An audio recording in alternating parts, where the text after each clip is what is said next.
Hey everybody, this is John. I'm back, and this is part 2 of how to paint Mandalorian armor right.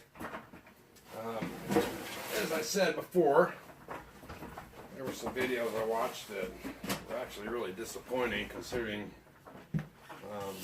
it's coming supposedly from a club member. And we're going to correct that.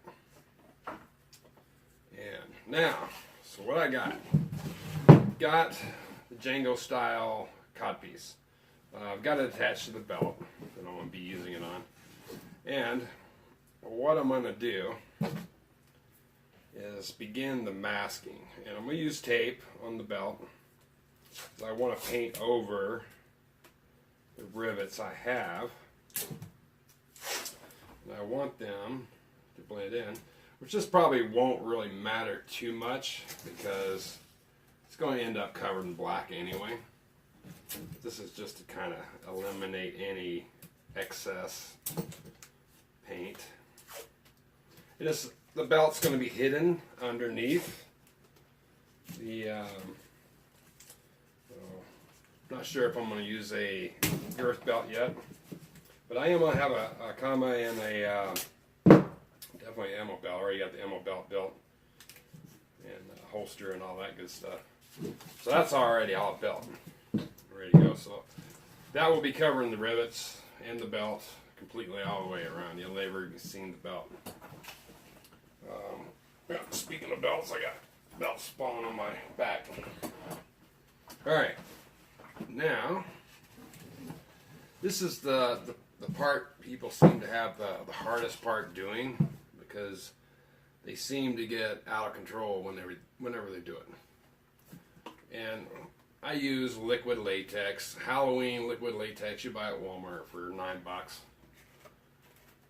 It's perfect, and you don't have to go hunt down special stuff. If you buy it during Halloween,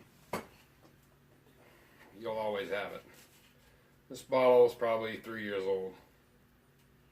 I got another one upstairs that's about 2 years old, and they all get used very frequently. Matter of fact, this one's probably almost close to empty. But anyway, this is the part everybody seems to have a hard time with.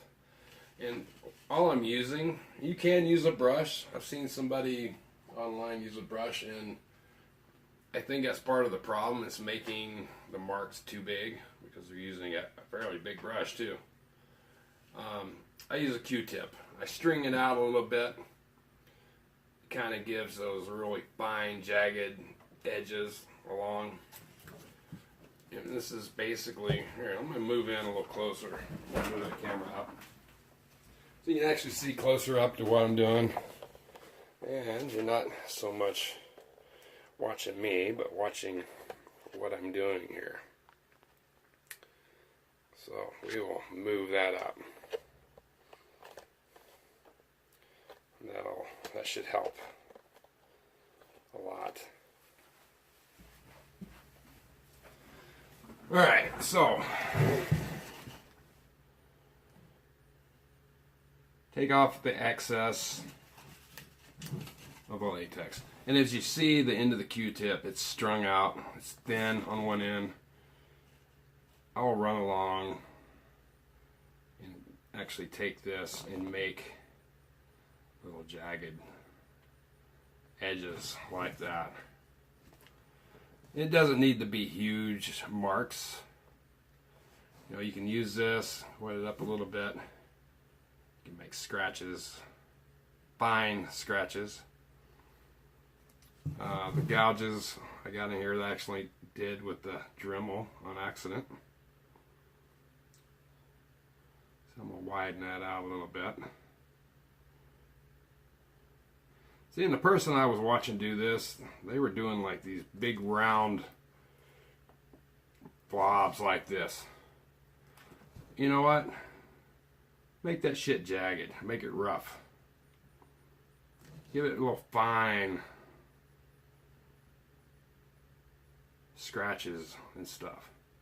It doesn't have to be a blob. When you make a blob, and then especially when you're doing multiple colors, your blob gets bigger and bigger and bigger every time you add a color to it. If you need this just for the edge, tuck that loose spot up underneath it. You know, I'm not going to do like a whole lot of this anyway with the brush or with the Q-tip, because I want to come back with the green I'm going to put on and make it a little bigger. Hopefully you can see here what I'm doing. But as you can see, the fine scratch I had on there, it's already kind of dried up. I'm going to make some other little small indentations and scratches. And I didn't go in with the Dremel and make an actual dent on this, so I'm just kind of being kind of sporadic with what I'm doing and where I want my wear. So like I said, I will be doing a lot of dry brushing, like around the really small edges. But see how small this damage is. It's not big giant blobs of stuff. It's just right around the edge. That's the thing. This is supposed to be realistic looking. You want it to be realistic looking. You know, you can put some little dabs, little small blots, and you can take a brush and do that. But you don't want to get carried away. You know, this end right here is going to have a lot of wear because it's between the legs, which is okay. And I'll probably do most of it with the dry brush. A few really fine scratches. And this would be a part that would be pretty worn because, like I said, it is in between the legs. We're going to make this one kind of blend into this one, this mark. So there is a lot of damage. There is a lot of wear. Just be sporadic.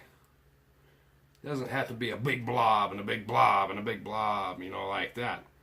And then you're coming around with a second color, which the blob's getting bigger. I mean, every time, you know, you wind up with this huge damage mark. You don't need a huge damage mark. Really fine lines, small stuff. You know, it doesn't have to be this big, huge blob, which is what I'm seeing. That's just not even realistic. It doesn't look realistic once everything's done and painted. So there, basically, that's what we got for damage. I've got a older brush here I've used for latex before. So the brush is kind of like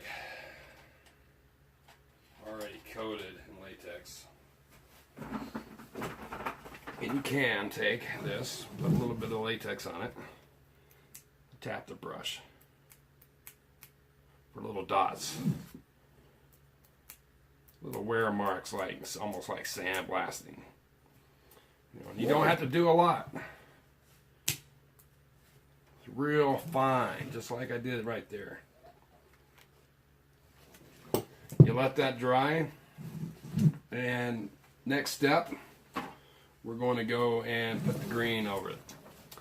And like I said, we're going to put green over it. We're going to mask again, but we're going to be real careful about how much masking we put. We just want a little bit of the green to show up around the edge. And we're going to mask right over the top of what we have here already. And hit it with green, mask it, and then we're going to go over it with black, which will be the final coat, and demask everything. And then you'll see what it looks like. It doesn't look crazy. It doesn't look, you know, huge, big damage areas. It looks very small, very minute. You know, it looks like actual wear, not, you know, fake. Anyway, we'll show you that after we put the last or the green coat. Put the green coat on it, and I'll bring it back and we will mask it over the top of what we have already. So hang tight, and we'll follow through on part 3 after this.